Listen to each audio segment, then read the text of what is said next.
Welcome to an Uncredible show. It's Monday. I'm just going to get right into it because I don't have a lot of time. There's so much stuff going on. I'm not going to get to like two of the stories I want to get to. Oh, this is fucked up. All right. So last Friday's show was about the leak to The Guardian that revealed that the NSA had been collecting the metadata on 121 million Verizon customers with a FISA warrant, which is a joke, obviously. Couple of quick things. It's very likely that although the leak only talked about Verizon, the NSA is doing this with all the telecoms, right? So as of now, there's no evidence that I'm aware of that they are, but here's why I think that it's extremely likely, right? First, well, it's because they did it under Bush. Remember that they gave the retroactive immunity to the telecoms? They were using all the telecoms to spy. So, you know, if they did it then, what are the chances they're not going to do it now? Especially considering that Obama is becoming famous for continuing the Bush-era policies. Second, if they're claiming this protects our national security, and the scope is the entire customer base, what, do they think the terrorists are like loyal Verizon customers or something? Like, there's something about Verizon that is just conducive to, what terrorists. Well, I was going to say conducive to what terrorists, want to do in order to commit their terrorism. But the fact that they're spying on every single one of the customers, by definition, puts us in the category of potential terrorists. So if that's the case, then maybe just like having cell phones and using them on a regular basis is something that. Can be classified as, potential terrorism or precursor to terrorism or, who the fuck really knows what these people are thinking, right? I mean, it's so shrouded in lies and secrecy and propaganda, and you can't, there's no way to figure this out. Okay, so, let's see. Yeah, I mean, it would be absurd to think that, they gave the same request to the, that they didn't give the same request to the other telecoms, obviously. And so finally, the third reason I think that it includes the other telecoms is that is the FISA court itself, right? They're supposed to go to the FISA court, and with the Verizon one, I mentioned on the show yesterday that with the requests that the FISA court gets, they grant the request for warrants at a rate of 99.921%. It's inconceivable that this is limited to Verizon, right? And, I think, it's obvious that for now we should assume that it's all mobile communications. So, The Guardian broke another story last week that would seem to show how comprehensive the spying on us really is, right? So they're spying on every Verizon customer and very likely every other mobile phone in the country. And actually, I'm getting a little bit ahead of myself, but... probably in other countries too, and you'll see why at the end. Maybe you thought they were going to stop there. They got our phones. They're already spying on that many people. I mean, that's got to be enough for them to get. I mean, is spying on every single person's phone records in the country? If that's not enough for them to be able to find what they need in order to capture the terrorists. Are they incompetent? Can we say they're incompetent? Excuse me. Well, I mean, maybe you did think that they stopped there, that was enough for them. After all, I mean, here's another part of the story. So there was a hearing in front of the Senate Intelligence Committee in March of this year where... Democratic Senator Ron Wyden asked Director of National Intelligence James Clapper, which is a hilarious name, does the NSA collect any type of data at all on millions or hundreds of millions of Americans? To which Clapper responded, "No, sir." And then, if you watch the hearing, he, which I recommend you do, he cuts his mic right after that, sort of as a punctuation, like. No, sir, click, bitch, hearing's over. And then he goes on, it's pretty hilarious, but then Wyden after that, sort of like, doesn't cow to the intimidation, and he sort of stares incredulously, right? And he goes, "It doesn't." like he really can't believe his ears. And then Clapper turns his mic back on, and he like immediately starts backpedaling, right? Like, oh shit, I shouldn't have said that. And then he goes, and then he starts scratching his head, sort of really, obviously is like he might as well, if there was like, how the FBI or the police forces claim that there's like different ways that people act where you can, like, they're lying, like if they look up and to the right, or I forget what they are. But if you look at his body language, the dude's clearly lying. And actually, we know he's lying because the facts have come out, right? But he starts scratching his head. It's hilarious. He says, not wittingly, no. So he's backpedaling, right? Perhaps inadvertently. Oh, come on. Yeah. Bullshit. We know he's lying. Obviously, he was lying then. Wyden knew he was lying. You should, the way that he responds to that first denial, where he stares at him, he's like, it doesn't? Are you seriously saying that? Okay, so that was in March of this year. And Wyden, in that hearing, if you watch the video, he reminds Clapper that he asked him similar questions in the previous March. I don't know if that means they have this, hearing, this Senate Intelligence Committee hearing once a year, or if it just happens to fall in March. And I should do my research, but it's an incredible show, right? So he reminds him that he asked similar questions the previous March. And Wyden's been talking about this for years, actually. And in the hearing, he claims he's been asking these questions for 12 years, specifically. No, he says he's been serving on that committee for 12 years, not asking the questions. But you can assume that at least since the Bush administration was found to be spying on people, he's been asking these questions. So he reminds him they asked the same questions the previous March, and it would seem he asked in hopes that Clapper's lawyers would have provided him with, the appropriate education to answer these questions, if not comprehensively, then at least like competently to some extent, right? But no, the guy comes back this year with what apparently, in light of the Guardian story on the NSA and Verizon, appears to have been a bald-faced lie. Now, that's being kind. I mean, I think it's like straight up, obviously, he's fucking lying. But, I'm not gonna say it again. I'll just go ahead. Yeah, he's fucking lying. He's not, maybe apparently lying in light of the story. He's fucking lying. So then, after the Guardian story broke, right, George Stephanopoulos had Dianne Feinstein on, and a guy named I always want to say Roger Waters. It's not his name. It's either Roger something or something Rogers, but they're both on the Senate Select Committee on Intelligence. And Feinstein is the chair. And he has her on to respond to the story. And during the story, Stephanopoulos played that clip that I'm talking about, but just the end where he asked the question, where Wyden asked the question and the guy denies it and then backpedals, right? Obviously an outright lie.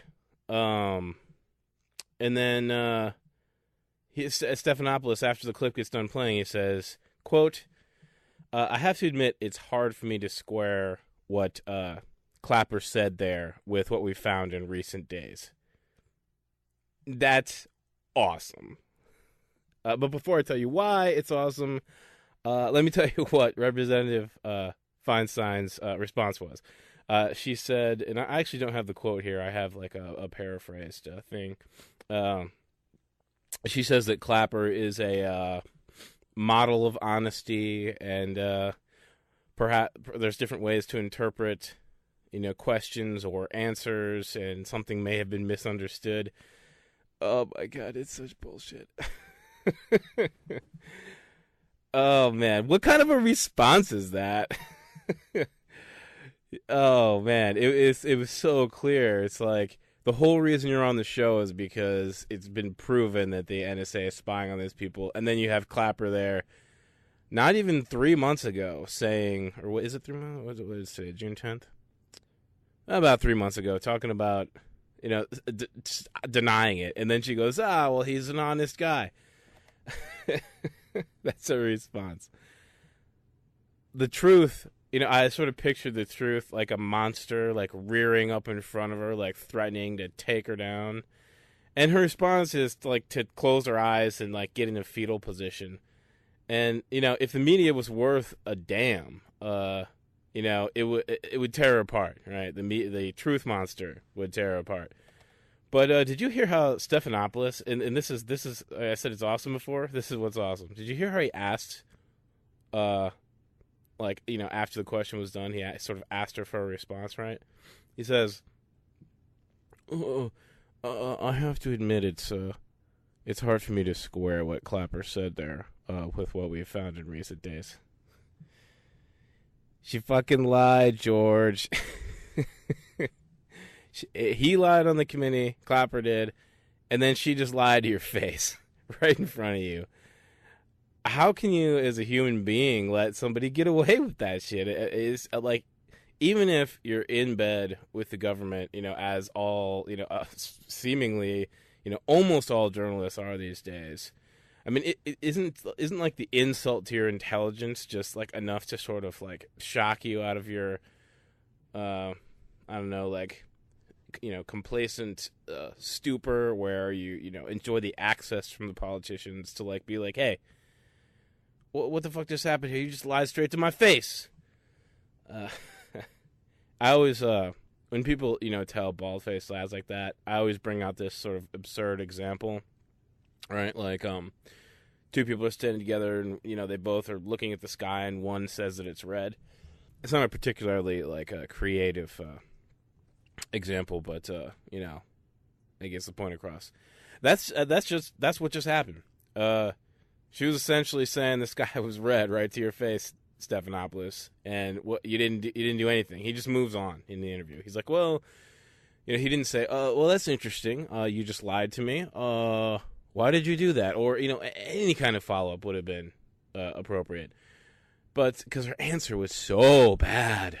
But no, he said something like, oh, so do you think there should be an investigation in it? Such and such. It was ridiculous. So, yeah, that was actually a bit of a tangent. If you aren't paying attention, to what's going on, you might think that the phone records, would be sufficient for the government to, find the terrorists, right? I mean, you had the director of National Intelligence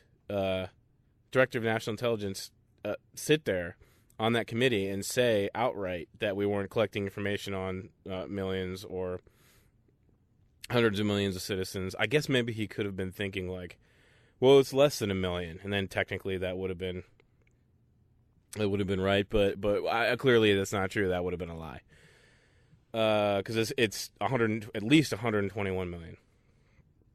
And if you thought that, at best, I would say you're too trusting, but at worst, I don't want to get myself in trouble. I'm not going to say what you are if you thought that, in the worst case scenario.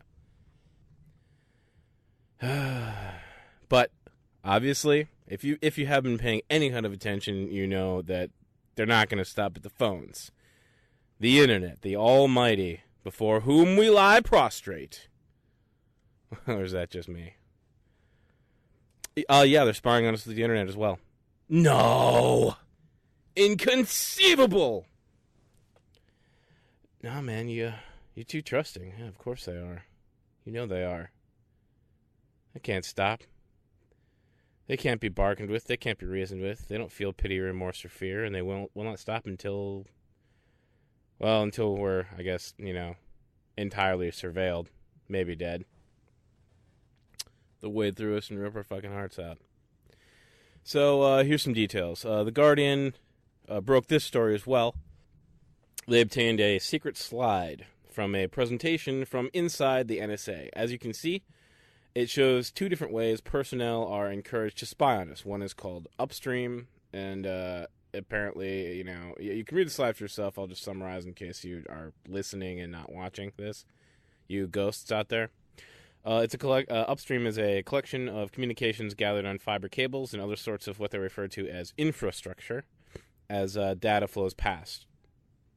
So it almost sounds literally like a dragnet, right? The way it's described, at least, the information flows past, and then they somehow capture the information, as it flows past on these fiber cables and other infrastructure.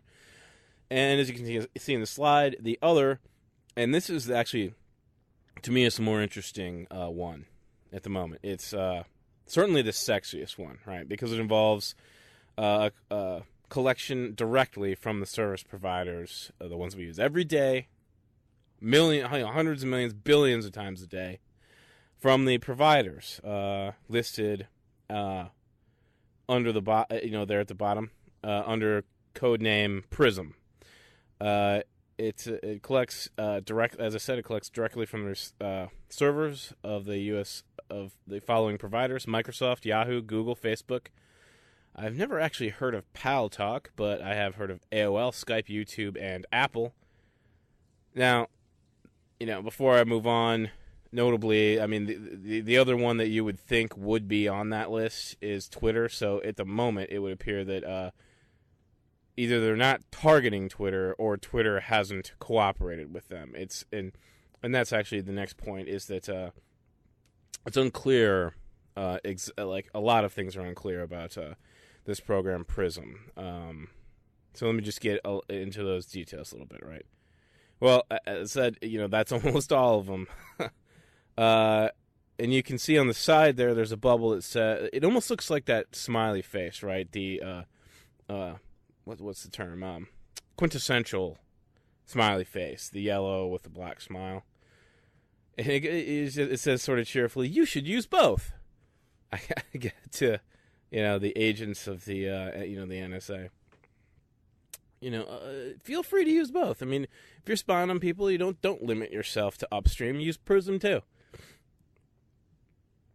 Now, there's a lot of speculation about PRISM might actually be, and I'll just quote from The Guardian here to explain. Quote, "There's been much discussion across the media around exactly what the NSA's top-secret program is, how it works, and what it covers. While many of these have provided useful insight," referring to the speculation, "in detail into the operation of the program, several of the reports do not tally with the information obtained by The Guardian." So there's some kind of discrepancy here, right? Some articles have claimed that PRISM is not a tool used for the collection of information from U.S. companies, but is instead an internal tool used to analyze such information. All right, well, that's, okay, I guess. If it's only used to analyze the information, we can assume that there's probably some other way that they're trying to get the information to analyze, but, PRISM itself maybe isn't as bad as it could be. And it goes on to say, others have speculated, in the light of denials from technology companies about granting direct access to servers, that PRISM operates through interception of communication cables. Okay. The Guardian says that there is forthcoming information about PRISM, so we'll definitely be interested in that when it comes out. And they claim that it will be coming out soon, and when you're sort of take a step back and look at all the stories that have been coming out, you can bet your ass that they're going to have more information about PRISM coming out. I don't know whether they're just like strategically releasing stuff. That doesn't seem to be the case, because it's like every day there's a new story. They might just be like trying to sort of actually write the stories and make sure they're getting everything correct, after they've been sort of had this inundation of, leaks, right? So when it broke, this story, all the companies from that slide, well, I should say most from that slide, and the reason I say most is because I'm actually, I didn't double check to see if it was actually all of them. They all sort of whipped their PR departments into motion, right, and released statements denying having allowed the government any direct, and they use the language, direct access, perhaps borrowing, specifically from that slide, as sort of a response directly to the slide. And they also denied having ever heard of PRISM. Now, two things about that. First, and this is going to start sounding a little bit conspiratorial, maybe. Although, in light of what's been going on, maybe there's justification for that. I might not be the only one who, is allowing for some. I mean, it is. Is it a conspiracy? Would we call this a conspiracy? It sounds like a conspiracy to me. So, I guess we'll allow for some speculation, right? There's no evidence that they've implemented PRISM, is what I'm saying. So it's just a slide that they have, at least as far as we know so far. And as they said before, they don't know if it's a program for spying itself or just to analyze the information, right? So we don't know that much. But two things. I love looking at the language carefully, right? Because these people don't just outright lie like Clapper did, right? I mean, most of the time they're pretty careful. They try to cover their asses by, technically not lying, but like simultaneously misleading, right? So as I said, they all use the terminology direct access, right? And, so it could be, the slide itself said direct access, and so they're specifically responding, no, it's, we don't give them direct access. But what was curious about it was that they didn't say, we don't give them any access. Like if they really weren't giving them information, wouldn't they want it to make it clear that, we don't give them direct access, we don't give them indirect access, we don't give them any access, we actually protect your privacy like we say we're going to. So yeah, that sort of omission was a little bit curious. Some people have been speculating on, if they were doing indirect access, it wouldn't be the most difficult thing to do. All they would have to do is gather the information themselves and then push it onto a separate server, perhaps even one, provided by the government, and somehow that would be like technically not direct access. And then the other curious thing was that when they said they haven't heard of PRISM, right?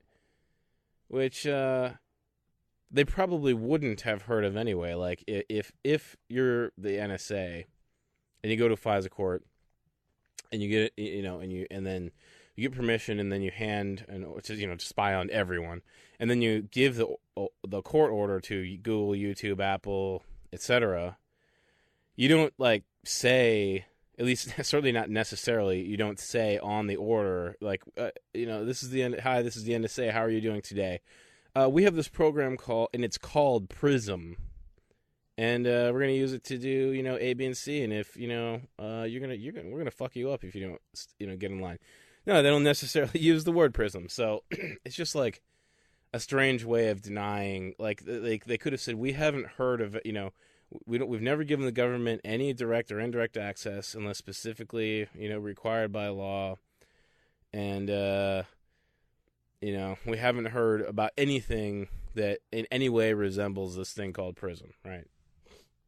Regardless of what it's actually named. Now, obviously, speculation, conspiracy, we don't have details, right? So those two stories broke last week, but there's one that broke yesterday, again by The Guardian. My God. How much better is The Guardian than our weak-ass media, right?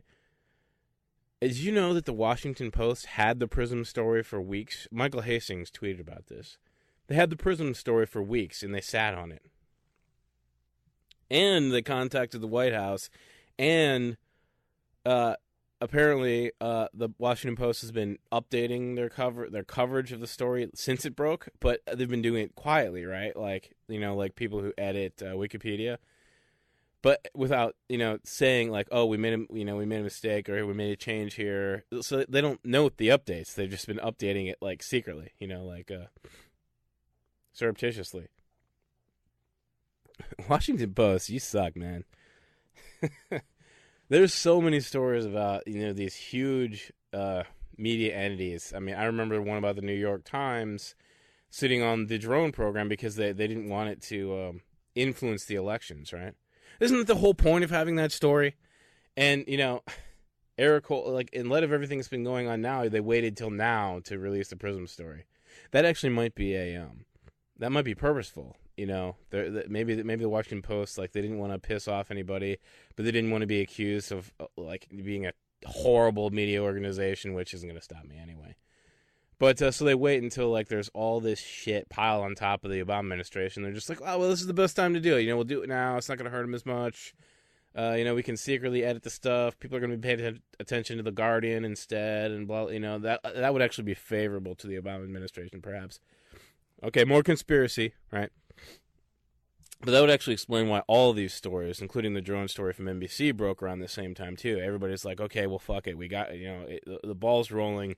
Let's just throw all our shit on it, and let it roll down the hill, and try to get out of this without any serious consequences. You know what? I'm out of time. I'm going to have to get to the other story tomorrow. Ghosts, you don't want to miss it. It's called Boundless Informant, right? So, this is, there's more information on this, and this is like, what PRISM might have been, but on steroids. Yeah, that's that. The fact that it's called Boundless Informant is actually ironic, right? Because, it's a global surveillance system, right? It's a way to spy on the entire globe. But, and that's totally Orwellian. That's like the most Orwellian thing you've ever heard of. But they forgot to name it something Orwellian. Boundless Informant. That's like, it's like another word for Big Brother. Except like Big Brother's actually like a friendly sounding thing. That's the point of, what Orwell was talking about. You name the stuff the opposite of what it actually does. So they should have just straight up named it Big Brother. Or, some equivalent that doesn't have all the, cultural baggage, right? Like, they should have named it Operation Absolute Privacy or something, some bullshit like that. Oh, man, I still have to do that drone story, too, and I'm out of time. This has been one hell of a week, news stories. I can't remember seeing a week like this in quite some time. All right, check out tomorrow. I got to go. I got shit to do. I hope I didn't make too many, funny noises because I'm kind of have, a cold. All right, peace.